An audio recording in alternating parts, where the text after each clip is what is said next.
All right, my name is Jeff. I'm with Big Hairy Dog, and this is a version 9 physical inventory webinar.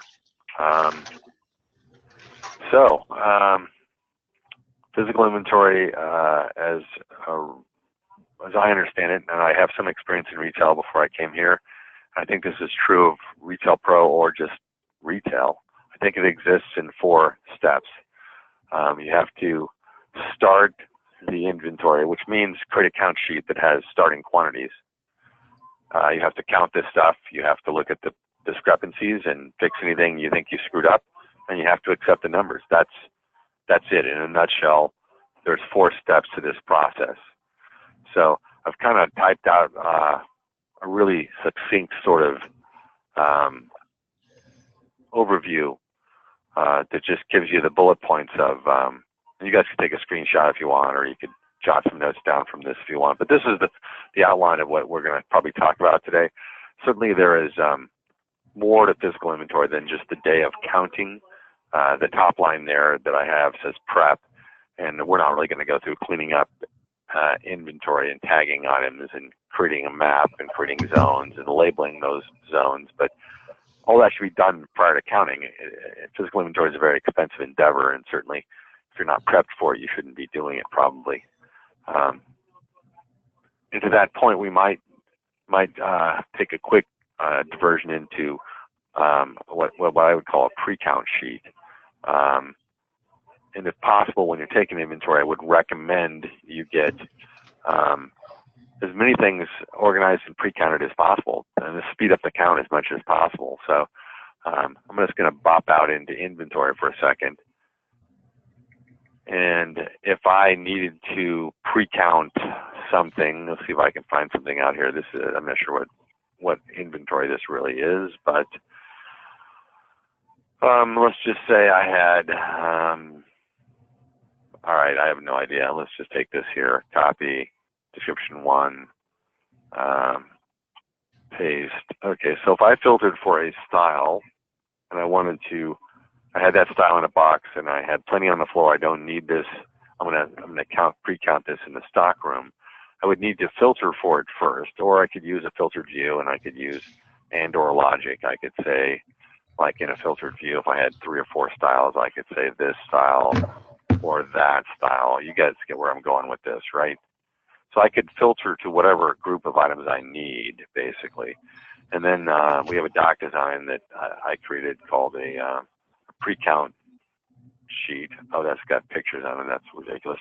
All right, so pre-count sheet, V9. The mistake everybody makes is that when you run this, you got to say you want all the listed records in the view. If you leave it on this, you'll just get the top item. But other than that, it's a pretty slick design, and we can send this to you if you don't have it.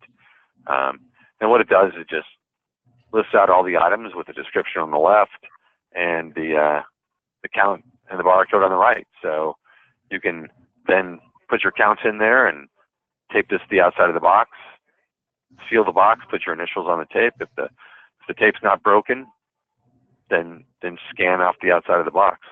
You just key the counts in. So this step here can save you a ton of time in the back stock areas and the stockroom areas by getting these pre-counts done in, a week or a few days before you're actually going to do the count. You can't start doing this till you're at a point where you've got enough stock on the floor, right? I mean, obviously we have to sell things. So anyway, that's just one little trick we can do. And if we wanted to, we could also have someone there's another one in here called a count sheet. And we could do the same thing here. We could have somebody manually counting a section while somebody else is just scanning a count.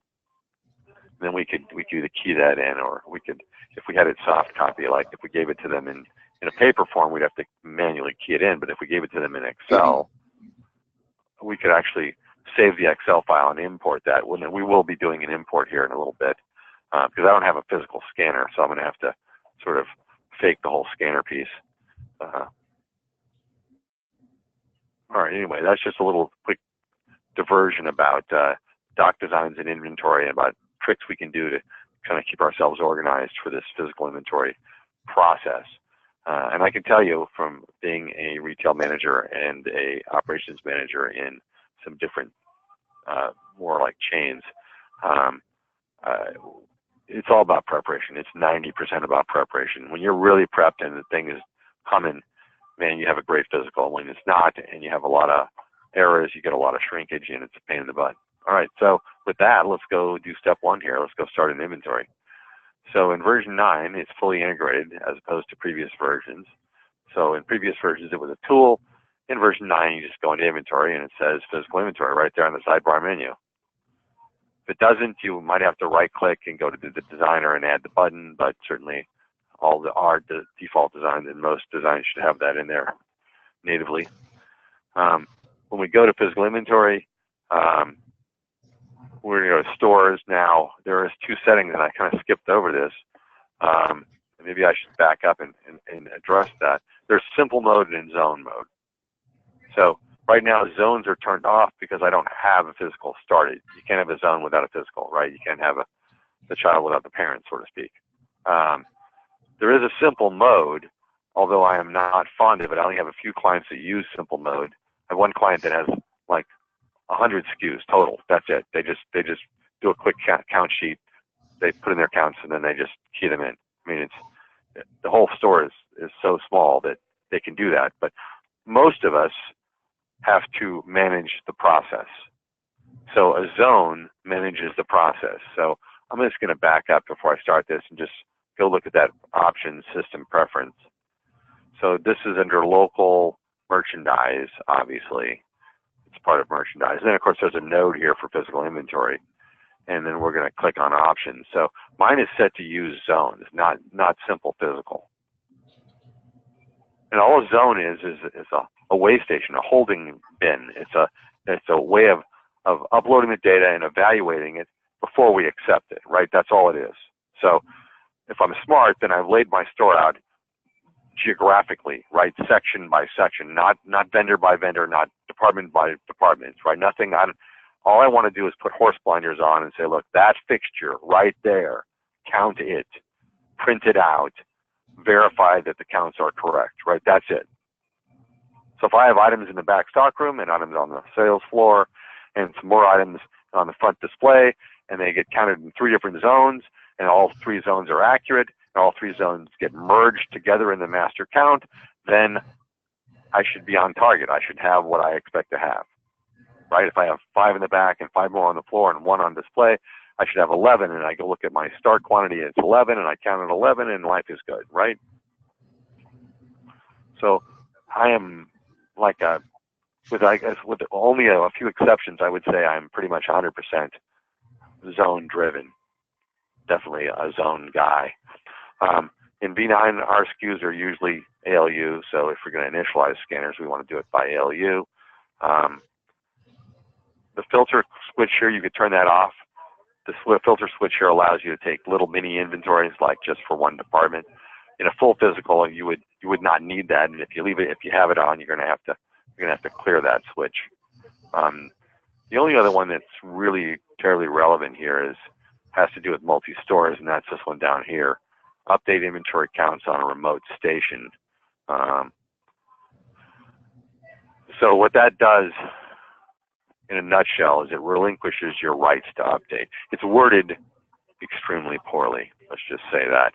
So real quick here, if I have a main location and I have a remote store, I start the inventory count sheet here. Okay.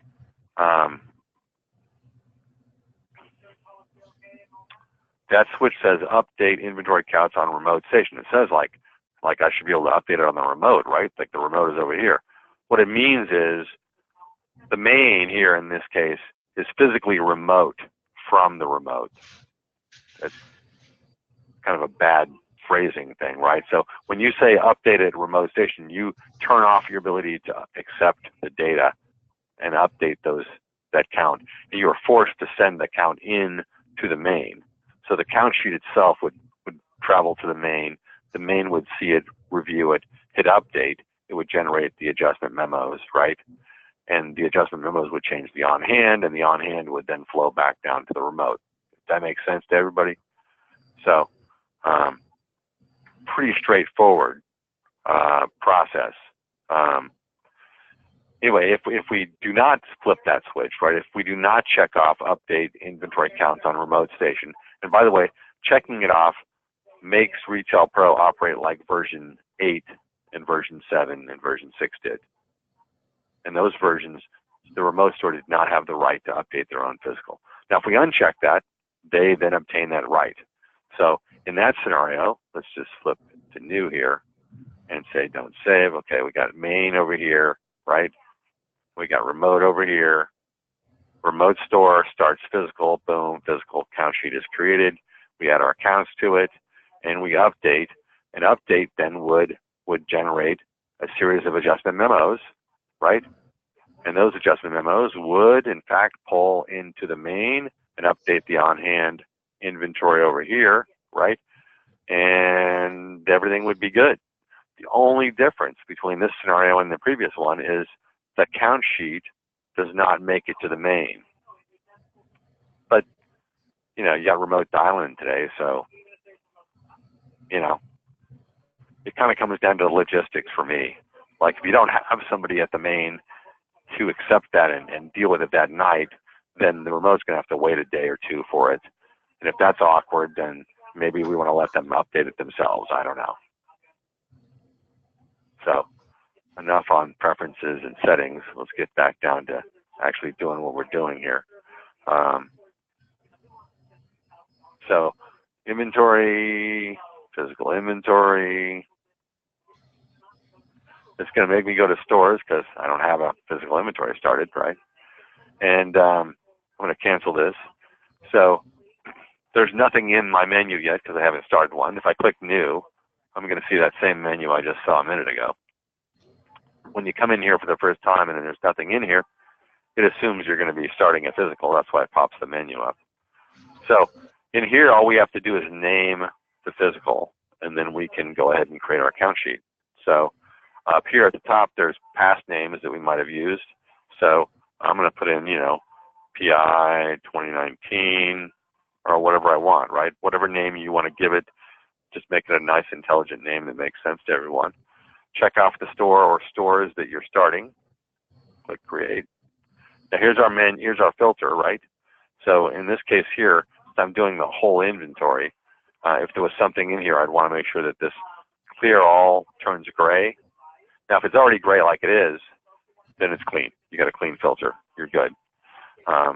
If you were obviously doing one department or one vendor, if you were doing a cycle count, you'd have to then go and set your filter criteria up.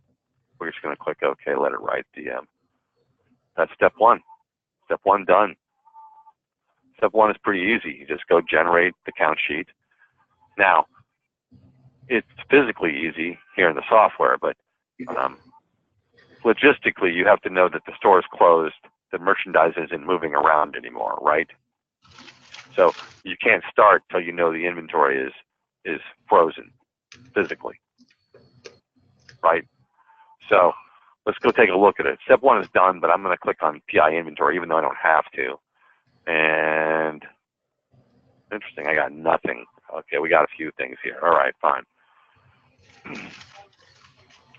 So the on-hand quantity of that item is 54. The on-hand quantity was copied from the on-hand column into my count sheet and established as a starting quantity of 54. Obviously, I just started it, so I don't have any counts yet, right? So I'm short everything, top to bottom, right? Now, if I had a negative on hand, then I would have had a negative start quantity and I would have a positive difference or discrepancy. So, all right, step one done. So let's go talk about step two. So if we have a map and we have all of our zones labeled, we might even want to have a count sheet, like a checklist with all of our zones in the checklist, and then we could go through and check off things as we do them. It's up to you. I'm going to go to physical inventory zones. So I would take my scanners and I would send somebody out to count a zone of my choosing, probably, or their choosing. They all got to get counted. They would bring said scanner back, right? Now, while they're out there, I may start creating these zones. Version 9 is a little friendlier than version 8 in that respect. So I'm going to click new here in zones, and I'm going to select the store. and I'm going to say what the zone is. So this can just be, and normally I would do like if this was San Francisco store, I might do like SF, like you can have an intelligent zone name if you know what I mean. So I probably would do SF, men's, 001 or whatever, right? It's a really large field in version 9. So I think, you want to be careful not to make a mess of this naming convention, but if someone could look at the name of the zone and know, where to go to find the zone if they have to double check it or something, it's not a bad thing. Then we would just click create, right? That creates the zone.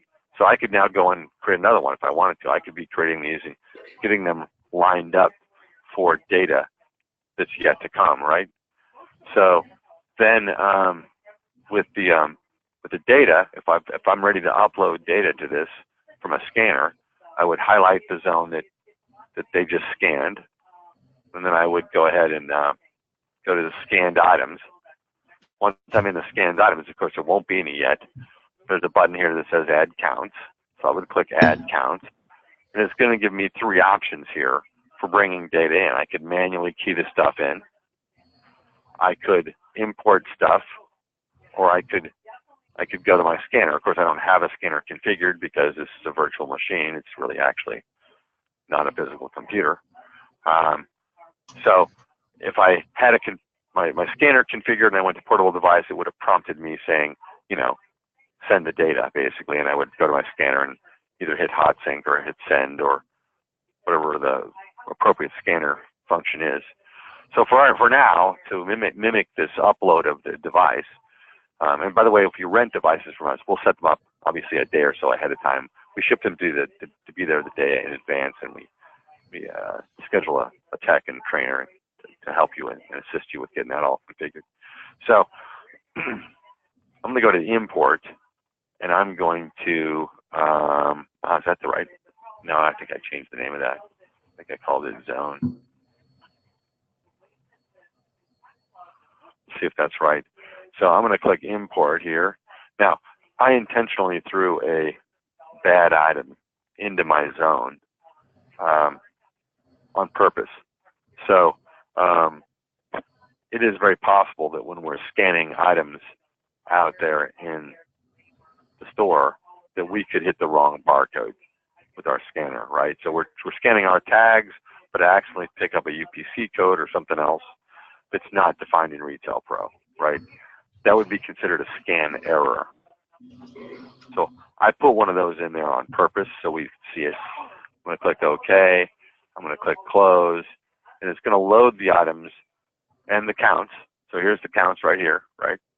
All pretty nice and looking good. Now, I threw another item in this mix. It was just 999999. So the item number over here is not showing, right? Because it was an error. It didn't make it, right? So let's back up. So here at the higher level, looking down on the zone, right? I can see that I have some bad scans, right? And so if I go to this errors menu here, which is next to scanned, right? I can see my bad scan. Now, I don't know why it does this. It's so annoying.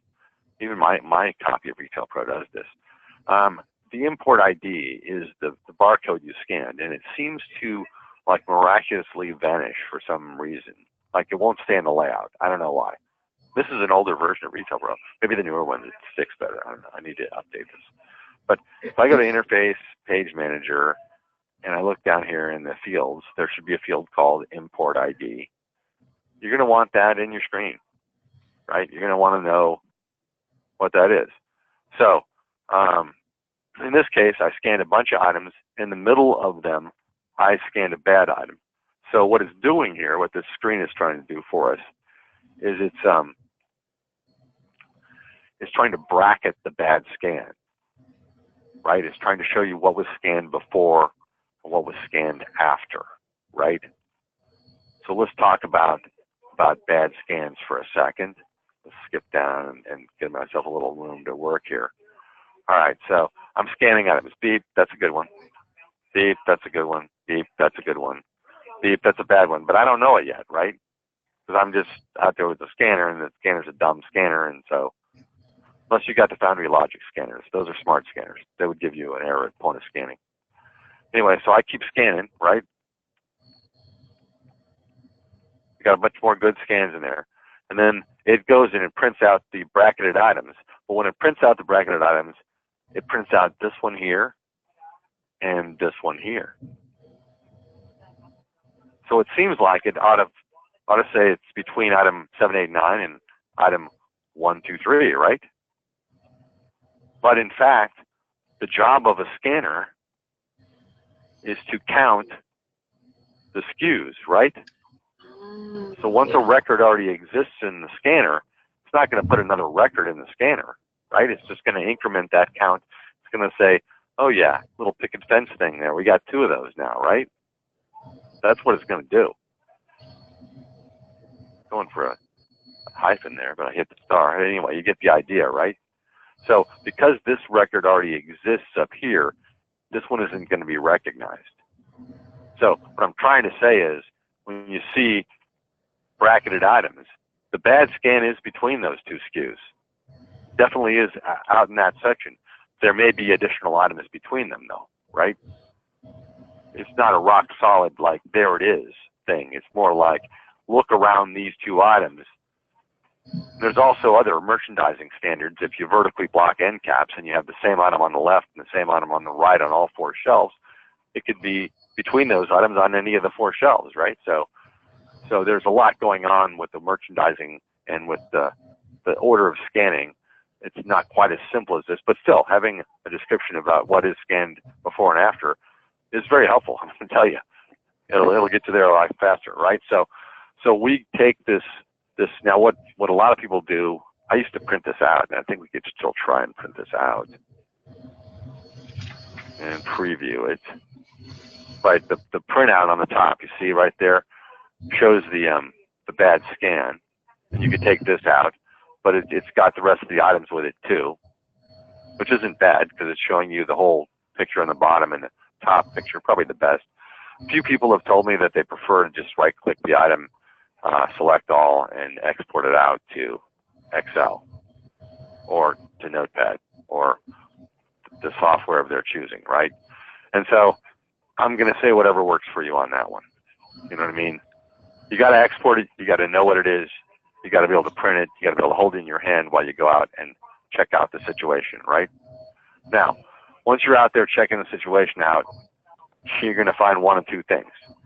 It's got a good barcode on it, and we can update this thing, or it doesn't have a good barcode on it, and we can't update this thing, right? That's really the only results that are going to be possible. So if we do have a barcode, we're going to fix this.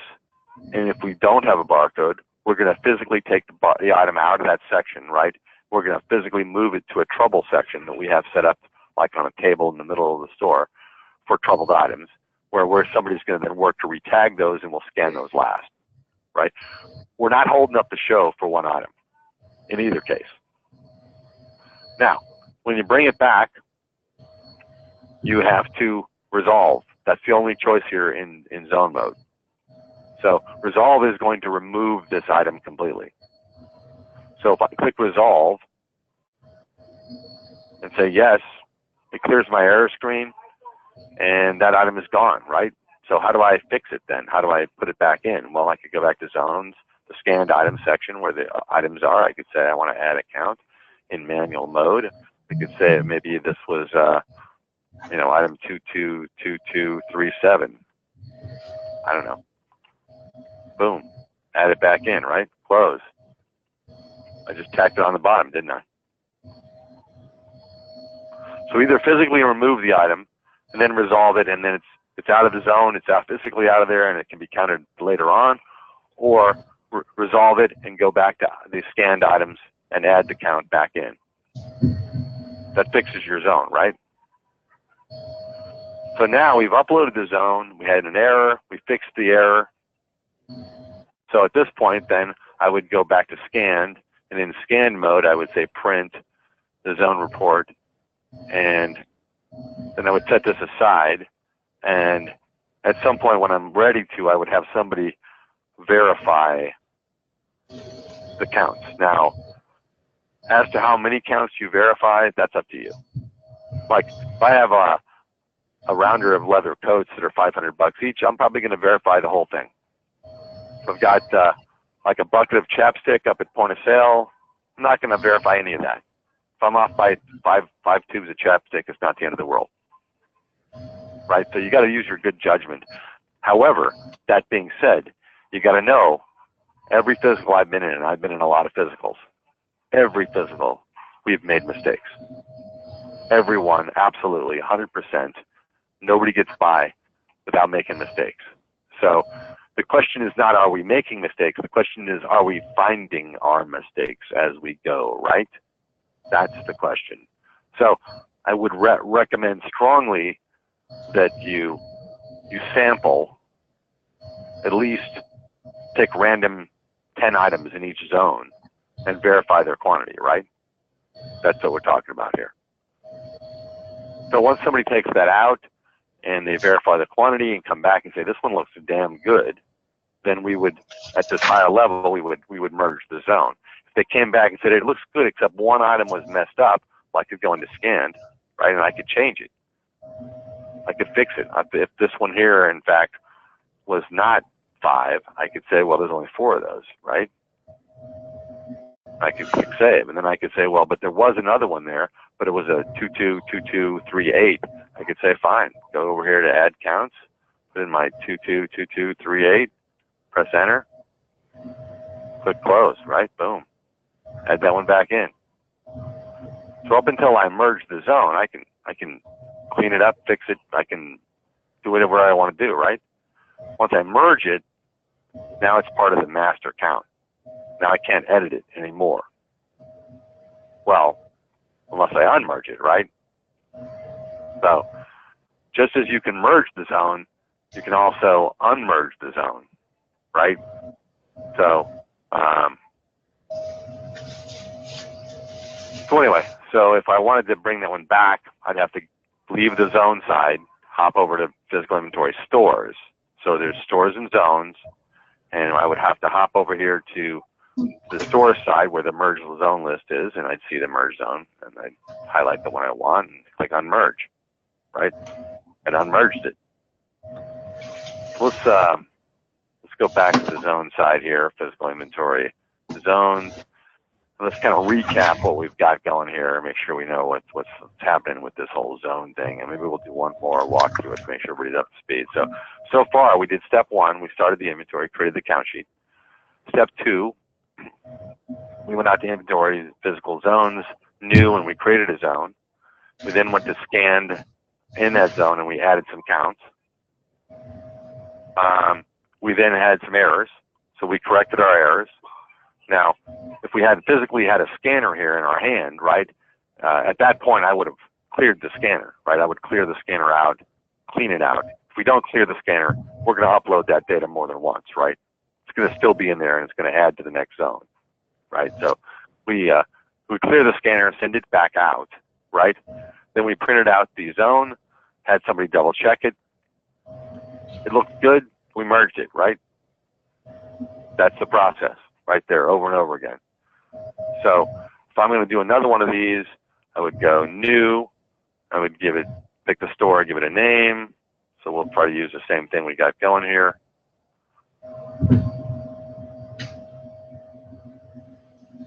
And then we would highlight our new zone. We would go into scanned. And in scan mode, we would say we want to add counts. We're going to cheat, of course, use the same file and upload it again, right? It probably got renamed, right? Yeah. So let's click out here and find it. Let's just change this to all files.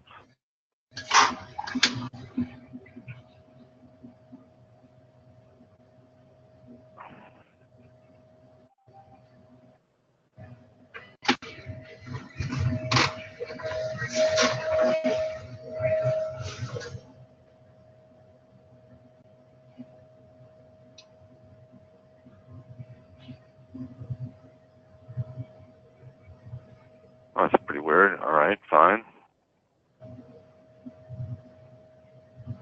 right, so let's go make one. Let's cancel this real fast. Let's just go make a file. All right, so it's not a bad thing to see, actually. If you had some items, and let's just pick some different items. This will do. Well, same thing, isn't it? That's like the same item I uploaded a minute ago. All right, so we'll pick something else, like these items down here, I guess. So there's a number of ways you could get the item number ALU out of the system. You could run a report. You could export that. You could highlight it here and export it. You could create a doc-sign on the count sheet. You could export that to Excel, save it as CSV. I'm just going to cheat and say export this out to Notepad. Boom, there it is in Notepad. Now, if you saved it as CSV, comma separated value, CSV, it would have a comma between the data fields. So I'm going to go ahead and stick that in there just so that it looks like we've used Excel. But any Excel spreadsheet can be saved as CSV, right? So if I had my counts, whatever they were, right, and one column, and I had my item number in the other column, and I saved it as CSV, it would look like that. That's how it would be saved in a CSV format. It would have the header. I would delete the header. I don't need the header. I'm going to insert in the middle here. I'm going to insert my fake SKU, right? Put a little comma in there and a quantity, right? So that's all I did to create a fake file here. I'm going to do save as, and we're going to put that on the desktop as zone2 .text. Doesn't really matter. Save. Now, when you're doing this kind of thing here, I'm going to go ahead and connect all the dots here real quick. Options, system preferences, again, local merchandise PI. In here, there's a thing called import maps. So in here, this one here, I built this one ALU6, so it's 6-digit ALUs. I said starting on character 1, ending on 6, for 6 digits is the SKU, the lookup SKU, right? Right, so that's the item number, or the ALU. The count column here begins on 8. We skip the comma. It begins on 8 and can go up to 12, so for a length of 5. I don't care about the zone name. I don't care about the sublocation. I don't care about the serial number. I don't care about the lot number. And over here, then I check off what it is I'm uploading, whether it's UPCs or item numbers from the old version, or it's ALUs. So I'm just checking off ALU in my zone, in my map. So, right, that's correct. We went back and looked at one of these, right? We got 1 through 6, 1, 2, 3, 4, 5, 6, right? 7 is dead. Starting on 8 then, right, is our count. All right, so I can, it's still, and that's the other one, isn't it? Nice. Anyway, so now if we go back to my zone that I just did, let's go back to inventory, physical inventory. Now, I haven't seen anybody ask any questions in the chat, and if everybody has any questions, they can feel free to either voice them. I'm totally good with that. Or you can just throw them in the chat. I'm trying to keep an eye on that as we roll here. But so here's my women's 02. I'm going to go in there, and I'm going to say, go to my scanned and add my counts, right? I'm going to go to my import button. Normally, I'd go to portable device and hit send, but I don't have a portable device, so we're going to fake it with an import. So this is very terribly useful to see the import, because I have had people like upload a zone to the wrong store, and then we just export it out. We just highlight it, select all, export it to Notepad or export it to Excel, delete it out of that store, and then import it back into the other one, right? Okay, there's some lady who wants to talk to a manager. She has like a big picture thing. What's that? I'm sorry. No, go ahead. Go ahead. I'm sorry. Oh, no problem. That's fine. I just wanted to. We can meet your side, or I can meet you either way. But certainly, I welcome questions too. So anyway, so we're going to highlight that, and we're going to go select that file on the desktop. It's not a data file. It is a text file, so it should be here, zone 2. And so zone 2, ALU6, import file. Right, and there's the one error. I put the error in there on purpose, right? So there's the one error. Go ahead and close. It loads the items. I back out of the items. I go over to the errors. There's my error bracketed by the two items before and after, right? So now typically I would either select all and export this out to Excel, which is nice and handy, makes for a nice, easy, clean way of doing it. I then take this out to the floor and find this item. Or I could also click print and use the BHD zone list, where it'll take the bad items on the top and the good items on the bottom. So there's your bad items on the top, there's your good items on the bottom. So this is the big picture of the order of scanning, right? And I can see that on the top, 800014 is right there, and 10849 is right below it. So there's an item between there, right? This is pretty clean. If I had two different types of merchandise that clean on the floor, it'd be pretty easy to find, hopefully. Anyway, we take it out, we find the problem, we come back with the correction, or we come back with the item, right? That's one or the other.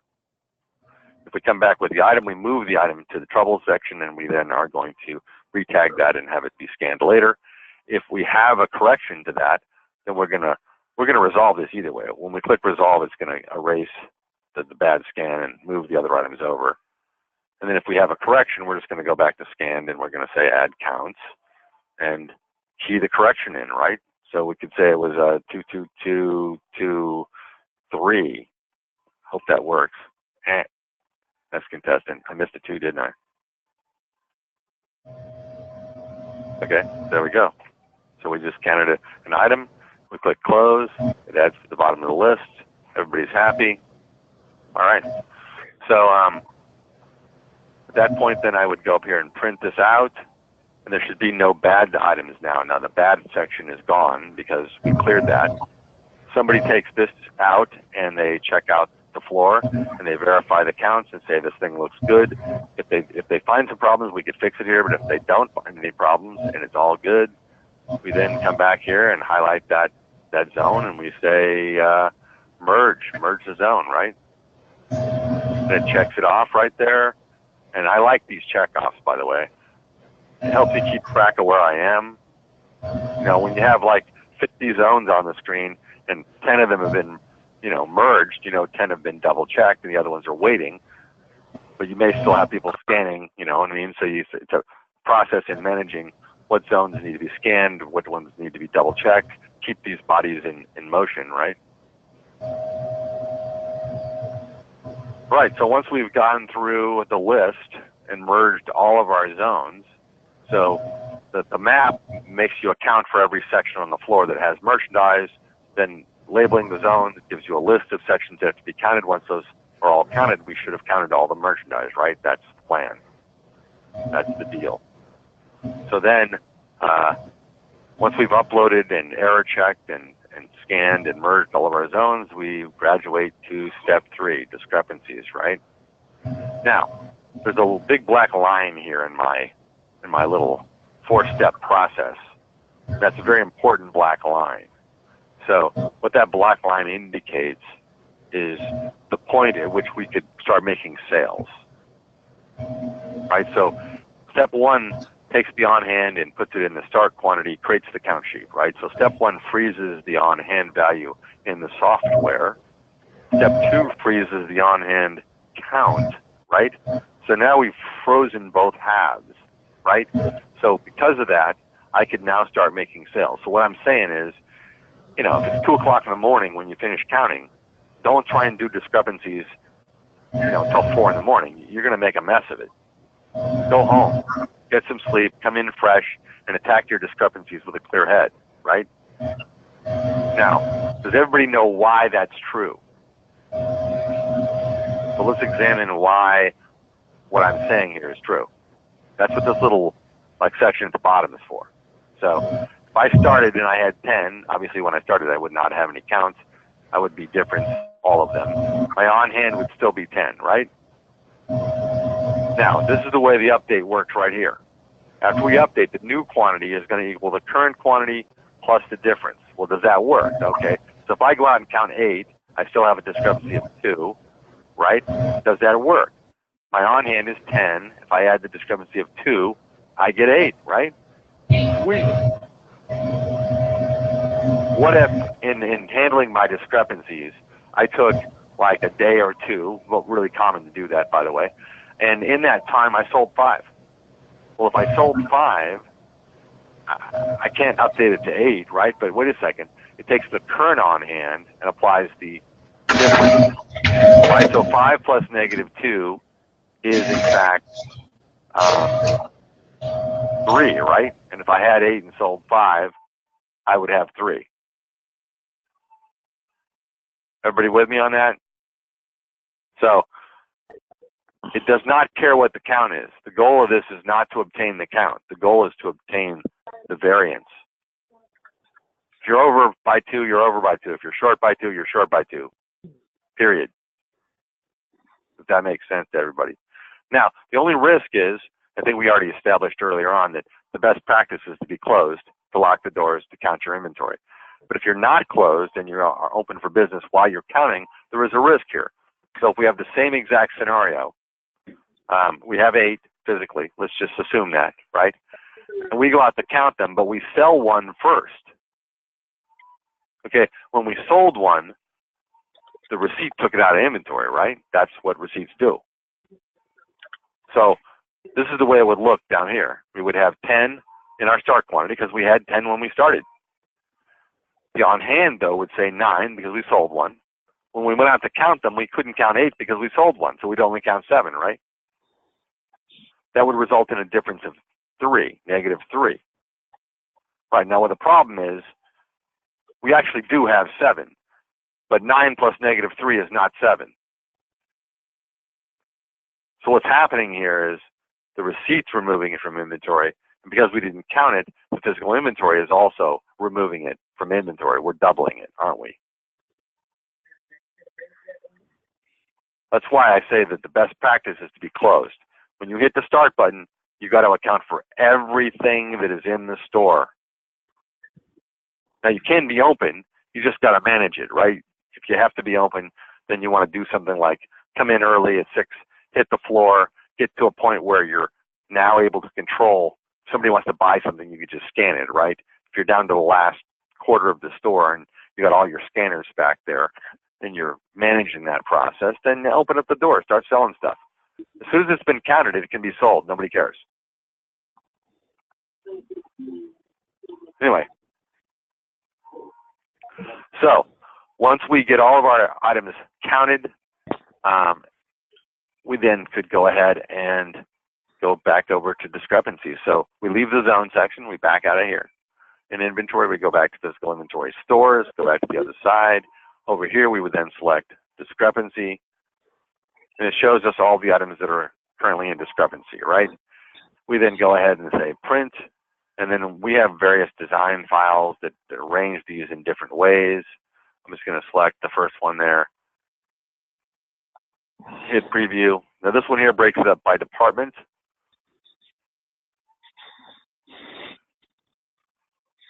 Okay, so that was a little too weird. All right, so I guess down here someplace. Nope, next page. Okay, fine. Right, so right there you see the apparel kid department is stopping, subtotaling, and then apparel men starts right below it, right? So that's what this design does.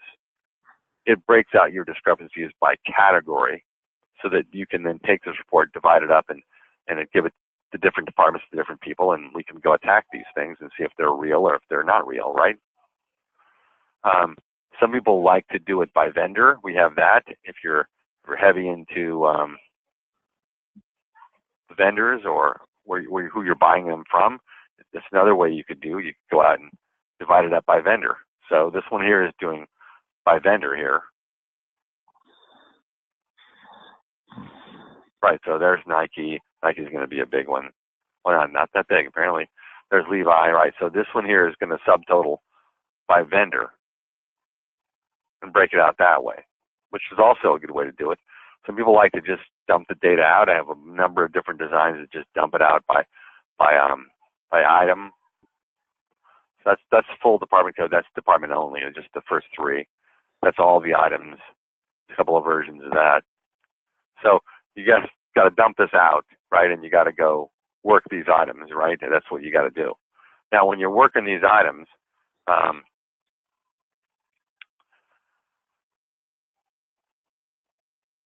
you're going to find mistakes. So we have 2 points of double checking, right? We're double checking the zones themselves. As we scan them, we're double checking that we collected the data correctly. And if we're 100% perfect on that, then this secondary double check at the discrepancy level should be not required, right? But it always is. So now if we find an issue, then they're just going to want to highlight or circle or put a star by, note the item number, and then note what has to happen to it. Like, yes, I found those 55 items there on that item 800123, or this was two pieces over. We didn't have 55, we only had 53, or whatever, right? So they want to write in the count or write in the correction so we can make the corrections. So if we're going to make the corrections, let's go ahead and export this out so we can kind of refer to it. All right, so there's a PDF version of it. We can exit out of here now. Do you want to save this? No, I don't. So to make our corrections, what we're going to do is, and I kind of love the way they did this.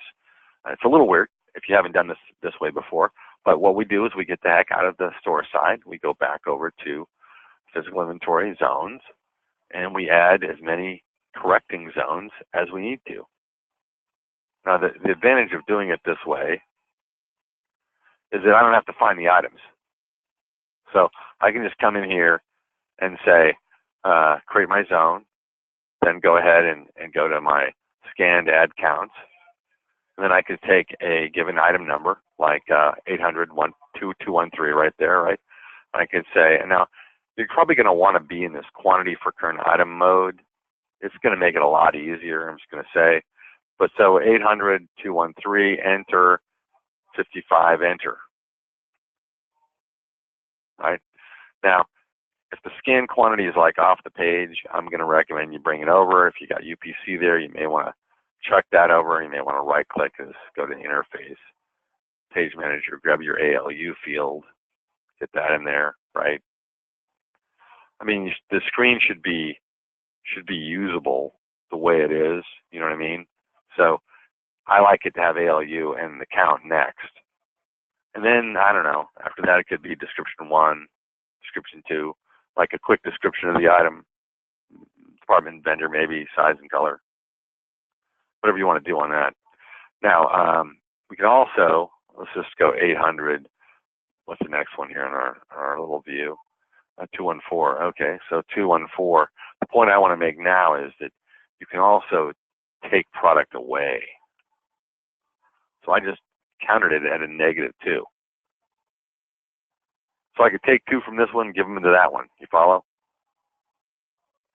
Just randomly go in there and add and take away items as needed. Then when I close this and back up and I merge it, then it goes and finds all those items and makes all those corrections for me. Now, if I have 3 different people doing double checks in my discrepancy, I'm going to go ahead and make probably 3 entries on the corrections, right? I'm going to take one guy's groups of corrections, and if he has 20 pages and he's divided it into 4 different groups, I'm going to make 4. I mean, make as many or as few as you need. Just don't make a typo putting this data in the system, right? Just be able to tie your results back to theirs, if that makes sense. So,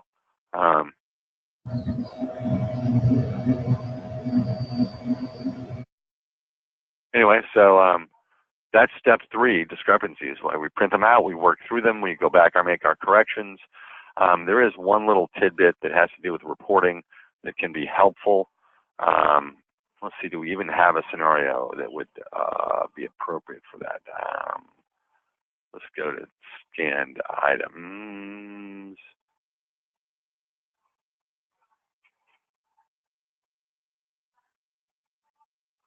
All right, so let's take this one of these items here, whatever.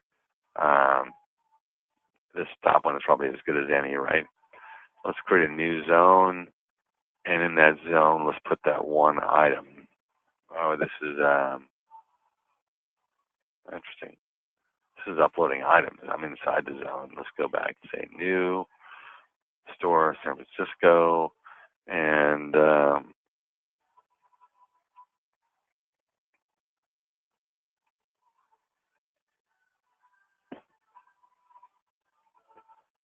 let's go into the scanned, and let's go to add counts.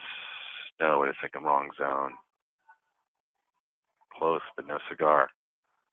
All right, so these are all the wrong ones, aren't they? There we go.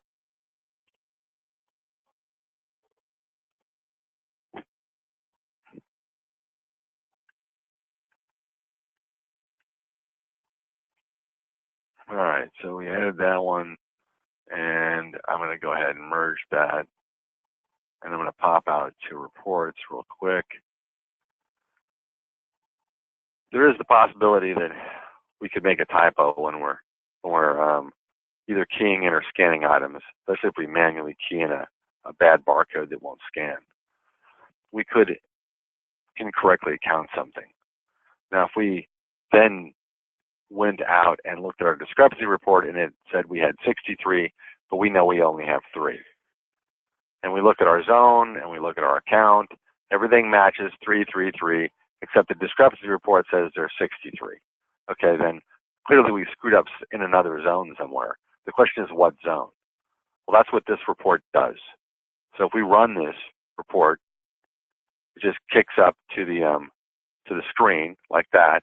Then we would go find, we would put in the item that we're worried about, right?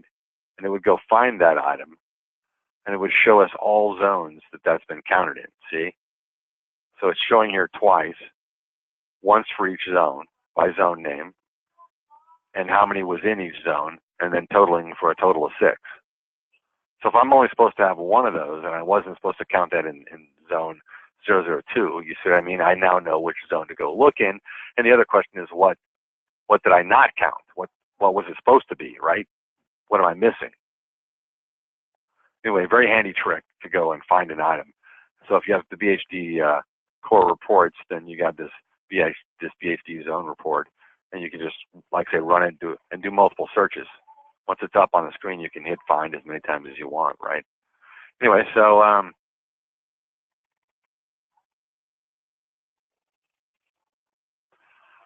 once we have our discrepancies done, our corrections made, and we believe we are good, then we would go to physical inventory stores and we would do step 4. Step 4, we would update. We'd accept the results, right? So, and accepting the results is really easy in version 9. We just go into the store side and we find the update. Is it not on my screen here? What do we got going here?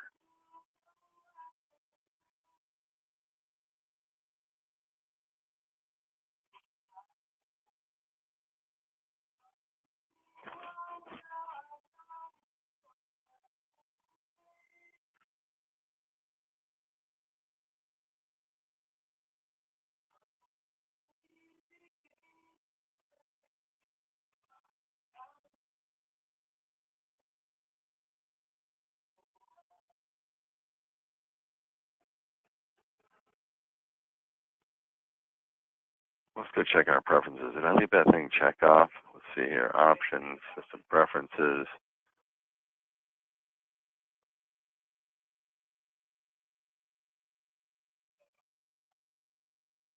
Oh yeah, that's not good.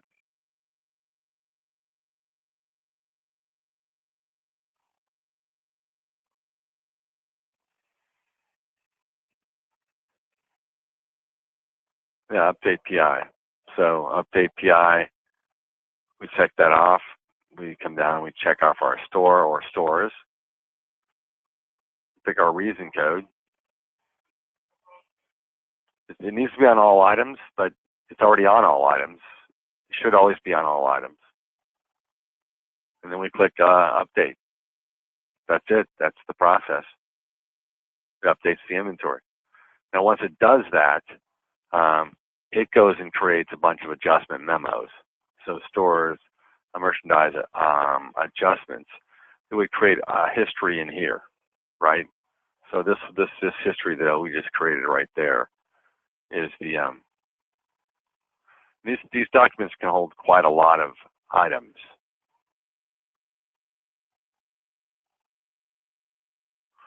All right, so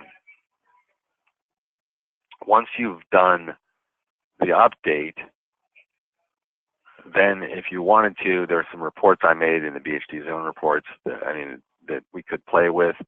I'm going to say that if you need help, we may or may not have these because they were added, I think, late to the core package. So if there's something you need, you might want to give us a buzz. I could certainly install them, or any of the techs could actually. But they do things like rank your top 10 departments. So if I were to run this one for today, and the reason code would be physical, it would rank my results. Now I have them set up to rank by vendor, by department, by item, and by style. But this is kind of icing on the cake. You don't really have to do this piece, but it is useful when you're trying to evaluate the inventory and see where you lost more of your dollars, and if you want to try and make a plan or try and understand your shrink. Yeah, we used to do this when I was in retail. That's why I created these. So I'm not sure why it's taking so incredibly long to run on one day. But it's doing a lot here for us. It's taking the items and summarizing them back up to the departments, and it's ranking the departments is what it's doing.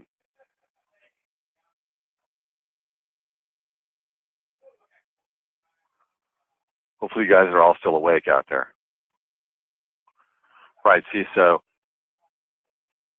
I filtered it to the physical inventory reason code, and you definitely want to filter it to your physical inventory reason code, because a lot of times with the physical inventory, I'll have some troubled items, and I'll fix a lot of them, and they'll get scanned, and then I may have a few oddball items that I don't have time to get fixed, and then I push into the office, and then we adjust them in post-physical. When you do that, you want to use the same reason code, though, right, so that they wash out in reporting. So anyway, that's just an example of what one of these reports would do. There's, like I said, a number of different versions of this. There's one that does top 10 by store. There's one that just takes all the departments, just shows them alphabetically. One ranks them all, and then we get the vendor and the item and the style one. So that is it in a nutshell. In passing, I did not mention, I probably should mention that we printed the discrepancy report out. Had we wanted to, and most people do want to, we could have also could have gone to the regular inventory screen and printed the same report. And what that would have done for us is that if we went to PI inventory instead of discrepancy, just to make sure we're all understanding this, because everybody wants this, I want to make sure that it's understood. So if this is the whole physical, right, that's all the stuff we have in the store. And let's just say that this little slice right here, these are the ones that had problems. This is our discrepancy items. When I run the discrepancy report, it's only looking at the discrepancy items, right? So when the report gets to the bottom and it says your starting cost dollars was X, that's the starting cost dollars for the bad items only, if that makes sense to everybody. So this has happened a few times. I've had a tech call where like an owner would walk in and we're on the discrepancy report and we printed all the discrepancy items out, right? And they come in, they're like, that's not accurate. That's not the starting inventory. Yes, correct. That's just the bad items. If you wanted to see all the items, you'd go to PI inventory and print the same thing. So you're printing it from the full list, you're going to get the full starting quantity, and you're going to get the discrepancy at that point. And everybody wants to see it, so it's probably worth running it and then exporting it up to the screen or PDF or previewing it, right? I don't know that you want to print it yet per se, but sometimes people do. Anyway, that's really kind of all I really have as far as the overall process for physical inventory. You guys have any questions out there? Anything that wasn't clear that we need to go back over?